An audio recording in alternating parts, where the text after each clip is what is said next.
ओम नमो भगवते वासुदेवाय। ओम नारायणाय। अगली कथा उद्धव का गोपियों को ज्ञान सिखलाना। सुखदेव जी बोले, हे परीक्षित, जब उद्धव पूजा से सुचित होकर नंद के घर आने लगे, तब गोपियों ने उद्धव को श्याम सुंदर का पीतांबर वह मुकुट वह वनमाला पहने देखकर आपस में कहा कि मोहन प्यारे मथुरा जाते समय एक मनुष्य भेजने के लिए कह गए थे, सो यह उन्हीं का भेजा हुआ मालूम होता है।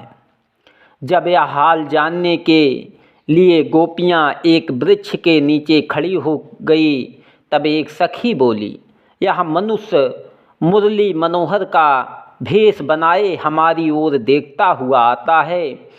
दूसरी ने कहा कि यह उद्धव जी कल से मोहिनी मूर्ति का संदेशा लेकर नंदराय के घर टिके हैं।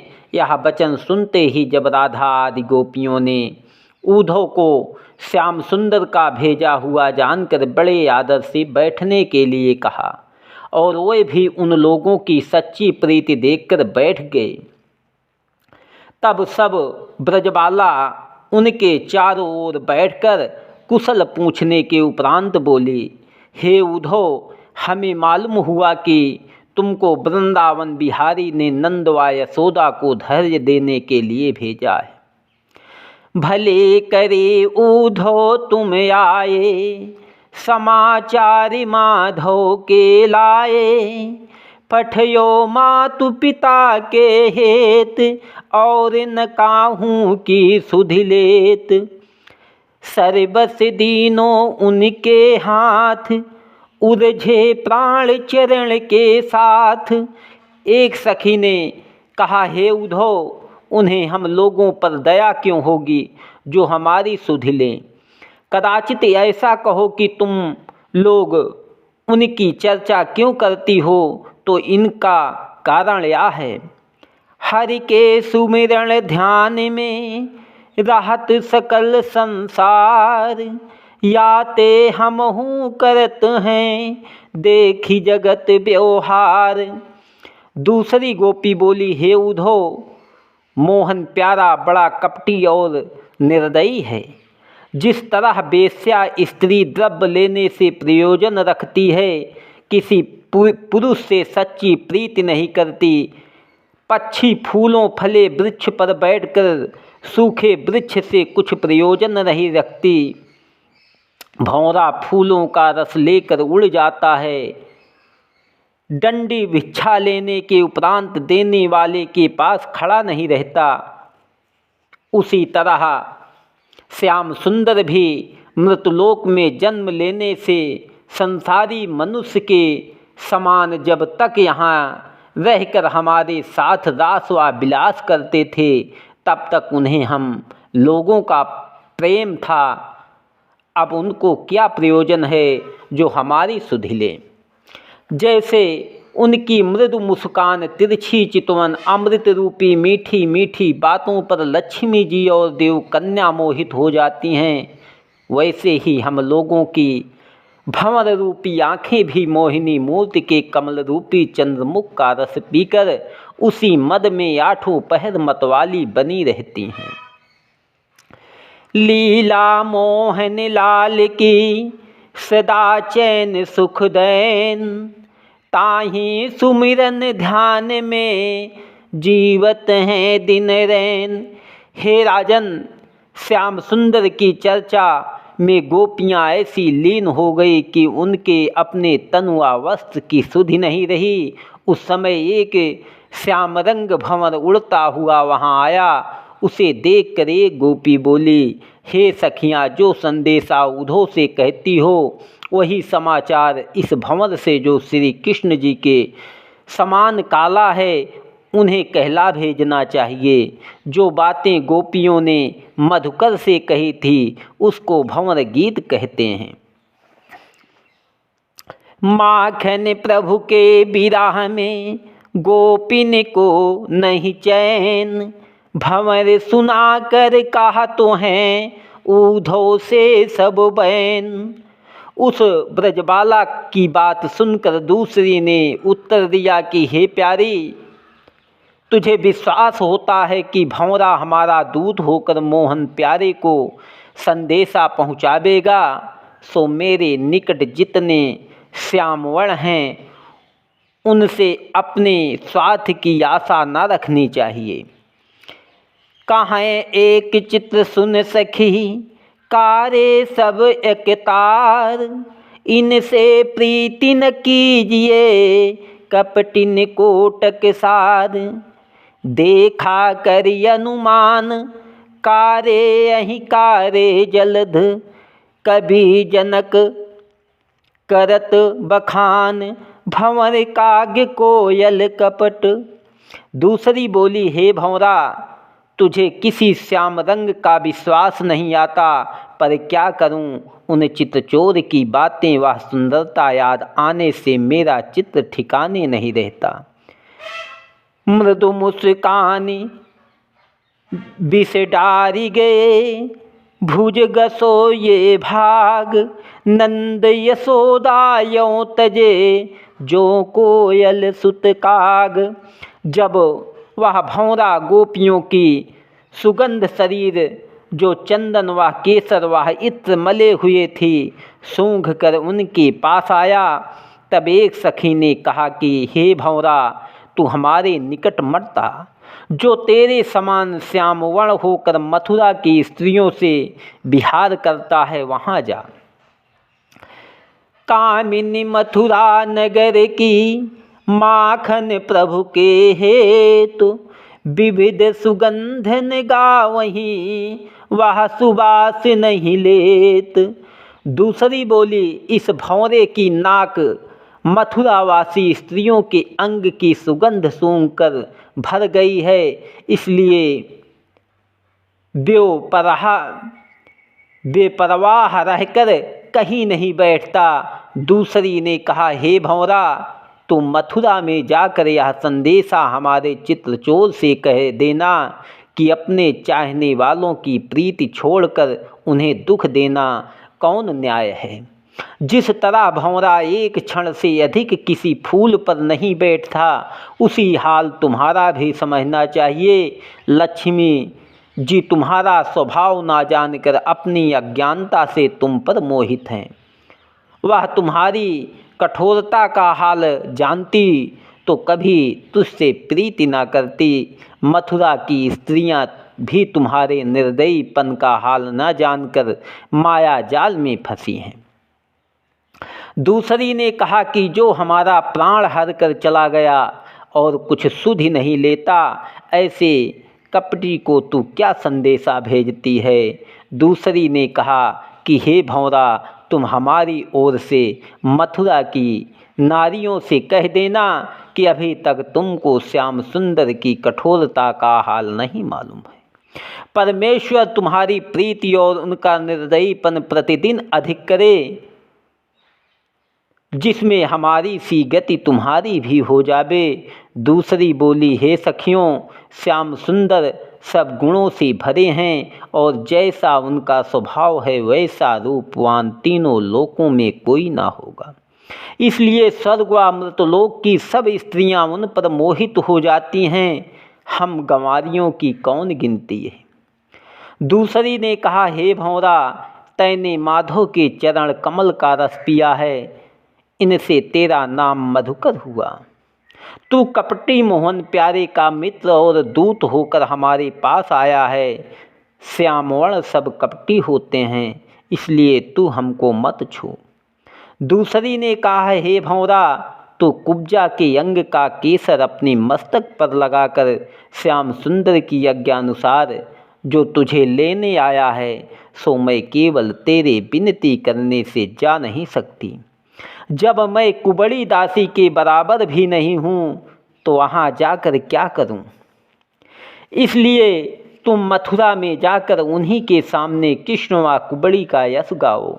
जिस तरह बहेलिया अलगोजा बजाकर हरिणी को पकड़ लेता है, उसी तरह मोहन प्यारे ने मुरली बजाकर हम लोगों को भी अपने प्रेम के जाल में फंसा लिया। जो मैं ऐसा जानती, प्रीति किए दुख होए, नगर ढिढोरा फेरती, प्रीति करे जन कोय। जिस समय वह गोपी भौरे से यह बातें कह रही थी, उसी समय ललिता सखी बोली, सुनो प्यारियों, श्री कृष्ण ने कुछ है इसी जन्म में कठोरपन नहीं किया, वो सदा इसी तरह कपट करते आए हैं। रामावतार में बाली बानर को बिना अपराध मार डाला और रावण की बहन शूर्पणखा की जो उन पर मोहित हुई थी नाक कटवा लिया। वामन अवतार में राजा बलि के पास जाकर 3 पग पृथ्वी दान मांगी। जब उसने ब्राह्मण समझकर संकल्प दिया, तब विराट रूप धरकर 2 पग में 14 भुवन नाप लिया और तीसरे पग के बदले राजा बलि जैसे धर्मात्मा को बांधकर पाताल में भेज दिया। इसके सिवा और जो कपट के काम उन्होंने किया है, वह हाल कहाँ तक तुमसे कहूँ, जिसकी कुछ गिनती नहीं हो सकती। कदाचित तुम कहे कि ऐसे कपटी मनुष्य से प्रीति करके क्या इतना दुख उठाती है। सो सुन, मैं किस गिनती में हूँ। बड़े बड़े राजा उनकी स्तुति व कथा सुनने से घर द्वार राजपाट स्त्री व पुत्रों की प्रीति छोड़कर मुक्त होने के लिए वन में चले जाते हैं, और उस मोहिनी मूर्ति की छवि देखकर देव कन्याओं का चित्त ठिकाने नहीं रहता। यह सब हाल तुम अपनी आँखों से देख चुकी हो। दूसरी ने कहा कि मैं नहीं जानती कि श्याम सुंदर को अपने वियोग में हमारे प्राण लेने से क्या गुण निकलेगा जो ऐसा करते हैं। दूसरी ने कहा कि हे भंवरा, हम लोगों ने मोहन प्यारे से इस वास्ते प्रीत लगाई थी कि कुछ रोज निबहेगी, सोए अपने मृदु मुस्कान से हम लोगों के मन चुराकर इस तरह बिलग हो गए कि मानो कभी की जान पहचान नहीं थी। कदाचित मैं उनको ऐसा कठोर जानती तो कभी प्रीति ना करती। दूसरी बोली, हे सखी, तूने नहीं सुना जो कुब्जा दैत्यों का जूठन खाकर दासी कहलाती थी, उसे अब श्याम सुंदर ने पटरानी बनाया है। यह बात सुनकर हम लोगों से लज्जावश किसी को मुख नहीं दिखलाया जाता। अब खेलत दोहु लाज तजी, बारो हमासी फाग, लौली की दौड़ी बजी, लौली की डोडी बजी, हंसी और अनुराग। दूसरी ने कहा, देखो नारायण व दीन दयालु कहते हैं कि धर्म व दया भुलाकर ऐसा निर्दयी हो गया है कि 3 कोस राह चलकर हमारा दुख छुड़ाने के लिए नहीं आता, केवल संदेशा भेजकर हम दुखियों के घाव पर नोन छिड़कता है। एक सखी यह विधि कहें, पगी श्याम की प्रीति, हमहु सीखें आज ते पत्र लिखन की रीति। दूसरी सखी बोली, हे भंवरा, तू अवश्य उस चितचोर से पूछियो कि भला यह कठोरता छोड़कर कभी अपना दर्शन देंगे या नहीं। दूसरी ने पूछा, हे उद्धव, श्याम व बलराम बालापन की प्रीति समझकर कभी हम लोगों को याद करते हैं या नहीं। यह सुनकर दूसरी गोपी ने उसे उत्तर दिया कि हे सखी, अब श्याम व बलराम मथुरावासी महासुंदरी व चतुर स्त्रियों के बस होकर वहाँ विहार करते हैं, हम गंवारियों को क्यों याद करेंगे। हम लोग पहले ऐसा जानती तो क्यों वहाँ उनको जाने देती। आछे दिन पाछे गए, हरि से कियो न हेत, अब पछताए होत क्या, चिड़िया चुनी गई खेत। जिस तरह 8 महीने तक पृथ्वी वन व पर्वत मेघ की आशा पर तपने का दुख उठाकर बैठे रहते हैं और बरसात में मेघराजा पानी बरसाने से उनको ठंडा करता है, उसी तरह श्याम सुंदर भी आकर अपने चंद्रमुख की शीतलता से हमारे हृदय की तपन बुझावेंगे। दूसरी बोली, हे सखियों, इन वृथा बातों से कुछ प्रयोजन नहीं निकलता। तुझे ऊधो से यहाँ आने का कारण पूछना चाहिए। यह वचन सुनकर दूसरी बोली, हे ऊधो, तुम क्यों यहाँ आए हो? कभी वह भी इस ओर आना चाहते हैं या नहीं? दूसरी ने कहा, यह क्यों नहीं पूछती कि राम व कृष्ण ने गुरु को यहाँ कपट के सिवा कुछ धर्म व दया भी पढ़ा है या नहीं? दूसरी बोली, हे प्यारियों, वसुदेव ने श्याम व बलराम को यहाँ अहीरों की संगति में रहने से तीर्थ जल से स्नान कराकर उन्हें जनेऊ पहनाया। अब वे क्यों उनको यहाँ आने देंगे? दूसरी गोपी जो विरह सागर में डूब रही थी झुझला कर बोली कि जब वह निर्दयी हमारी सुध नहीं लेता तो तुम लोग क्यों बारंबार उसका हाल पूछती हो?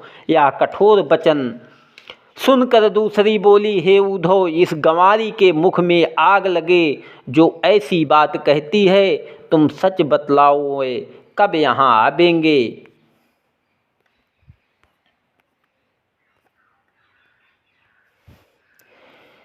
ता दिन ऊही भाग्य हमारे, जा दिन मिली हों नंद दुलारे।